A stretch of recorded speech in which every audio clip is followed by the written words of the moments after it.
මාගේ ප්‍රධාන වශයෙන් කාර්යභාරය පෙරලා තියෙන්නේ ශ්‍රී ලංකා ගුරු සේවයේ සහ ශ්‍රී ලංකා ගුරු උපදේශක සේවයේ බඳවා ගැනීම වලට අදාළ කටයුතු සිදු කිරීම. එතකොට මේ වන විට ශ්‍රී ලංකා ගුරු සේවයේ අපි දන්නවා 2023 3.25 දින විභාගයේ මගින් රාජ්‍ය සේවයේ ඉන්න ඌණ සේවා උපාධිධාරීන් තරඟ විභාගයෙන් බඳවා ගැනීමට කටයුතු කරලා තියෙන අවස්ථාවේදී අධිකරණ ක්‍රියාමාර්ගයක් ගැනීම හේතුවෙන් එම නඩු කටයුත්ත මගින් පසුගිය වසර දෙකමාරකට ආසන්න කාලයක් ගුරු සේවයේ බඳවා ගැනීම අත්හිටවල තිබුණේ.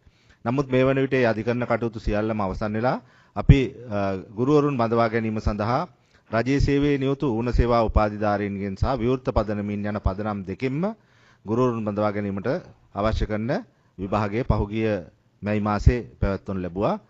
ශ්‍රී ලංකා විභාග දෙපාර්තමේන්තුව මගින් දැන් මේ බඳවා ගැනීම යටතේ මේ බඳවා ගැනීම වල අපිට විභාග ප්‍රතිඵල විභාග දෙපාර්තමේන්තුවත් එක්ක අපි සාකච්ඡා කරාම අපිට සැප්තැම්බර් මාසයේ අගෝස්තු මාසයේ අවසානයේ සැප්තැම්බර් මාසයේ මුල වගේ ලබා දෙන්න හැකියාව තියෙනවා කිව්වා.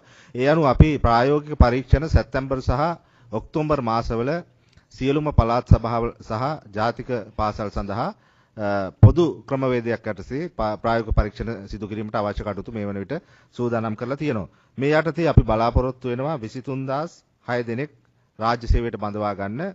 ජාතික පාසල් මට්ටමින් 4484ක් සහ පළාත් මට්ටමින් ඉතුරු බඳවා ගැනීම කරනවා. එතකොට මේ පොදු තරඟ විභාගයේ මගින් තමයි මේ 23006 ගුරුවරුන් බඳවා ගැනීම කරන්නේ. මම හිතන්නේ පසුගිය වසර දෙකමාරක කාලයක් තුල ගුරුවරුන් බඳවා නොගැනීම මත මේ පාසල්වල තිබ්බ ගුරු හිඟයට මේ මගින් කඩිනම් විසඳුමක් ලබා ගන්න අපිට හැකියාවක් ලැබෙයි. මේ පසුගිය වසර එකමාරක වගේ කාලයක් තුළ මම හිතන්නේ මේ අධිකරණ කටයුත්ත නිම කර ගැනීම සඳහා අවශ්‍ය කරන ඒ අමාත්‍ය මණ්ඩල පත්‍රිකා ඉදිරිපත් කරලා අමාත්‍ය මණ්ඩල තීරණ ලබාගෙන ඒ අධිකරණයට කරුණු ඉදිරිපත් කරලා මේ ගුරුවරුන් බඳවා ගැනීමේ කාර්යය කඩිනම් කරගන්න හැකියාව ලැබුණා.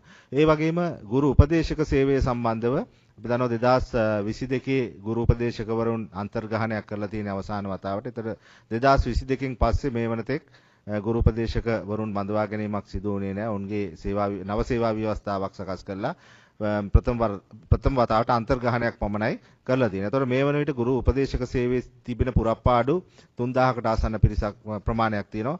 ඒ බඳවා ගැනීම සඳහා මුදල් අමාත්‍යාංශයේ කළමනාකරණ සේවා දෙපාර්තමේන්තුව සමග අපි සාකච්ඡා පවත්වලා දැනට තියෙන පුරප්පාඩු වලින් 75ක ප්‍රමාණයක් පිරවීම සඳහා අවශ්‍ය කරන අනුමැතිය ලබා දෙන බවට කළමනාකරණ සේවා දෙපාර්තමේන්තුව දැනුම් දුන්නා. ඒ අනුව අපිට මේ වසර අවසානයේ වන විට ගුරු උපදේශක සේවයේ තියෙන ඒ පුරප්පාඩු වලින් 75ක ප්‍රමාණයක් සම්පූර්ණ කර ගැනීමට හැකියාව ලැබෙනවා.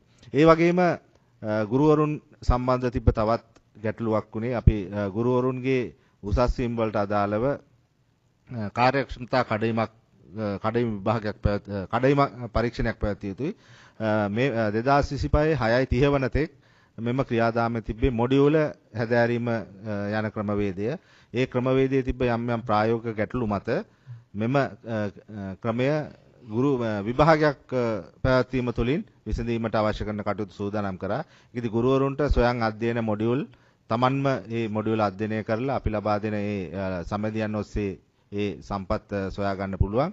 එතකොට ඒ යටතේ ශ්‍රී ලංකා විභාග දෙපාර්තමේන්තුව මගින් කැඳවනු ලබන ඒ විභාගයට සම්බන්ධ වෙලා ගුරුවරුන්ට තමන්ගේ කාර්යක්ෂමතා කඩයිම සම්පූර්ණ කර ගැනීමේ හැකියාව මේ වසර තුල ලැබෙනවා. අපි දන්නවා 2025 6:30 ඉඳලා මේ දක්වා ගුරුවරුන්ට මේ උසස් වීම ලබා ගැනීමේ යම් ගැටලුවක් ඇති වෙලා තිබුණා මේ කාර්යක්ෂමතා කඩයිම මොඩියුල් හැදෑරීමේ ක්‍රමවේදය ගැටලු සහගත තත්ත්වෙ හින්දා ඉතින් මේ විභාගය පැවැත්වීමත් එක්ක මම හිතන්නේ ගැටලුවට අපිට සාර්ථක විසඳුමක් ලබා ගන්න හැකියාවක් ලැබෙනවා. ඒ වගේම ශ්‍රී ලංකා ගුරු උපදේශක සේවයේ කාර්යක්ෂමතා කඩයිම හැටියට තිබුණේ පර්යේෂණ නිබන්ධනයක් සකස් කරලා ඒකට අනුමැතිය ලබාගෙන ඒ කාර්ය අවසන් කිරීම. ඒකත් 2022කින් පස්සේ මේ කාර්යක්ෂමතා කඩයිම පැවැත්වීම සම්බන්ධව උන්ට දීලා තියෙනවා අන්තර්කාලීන කාලයක් වසර 5ක. එතකොට ඒ වසර 5 නිමවීමට තියෙන 2027 ජනවාරි 1 වෙනිදාට මේ කාලය තුල අපි මේ පර්යේෂණ නිබන්ධනය සකස් කිරීමට අදාළ වෙන නැත්නම් මේ කාර්යක්ෂමතා කඩයිම් පරීක්ෂණයට අදාළ වන චක්‍රලේඛය නිකුත් කරලා 2026 අවසාන මුල් කාර්තුව තුල ඒ අවශ්‍ය කරන පර්යේෂණ නිබන්ධන වලට අවශ්‍ය කරන මාතෘකා ඔවුන්ට ඉදිරිපත් කරන්න කියලා අවස්ථාව ලබා දීලා තියෙනවා. මේ වසර අවසාන වන විට ශ්‍රී ලංකා ගුරු උපදේශක සේවයේත් මේ කාර්යක්ෂමතා කඩයිම සම්පූර්ණ කරන්න ඔවුන්ට අවස්ථාව සලසලා දීලා තියෙනවා. මම හිතන්නේ ශ්‍රී ලංකා ගුරු සේවයේ සහ ශ්‍රී ලංකා ගුරු උපදේශක සේවයේ ඒ කාර්යක්ෂමතා කඩයිම් වලට අදාළ ඒ ගැටලුවත් මේ වසර තුල සම්පූර්ණ කරන්න අපිට හැකියාව ලැබෙනවා.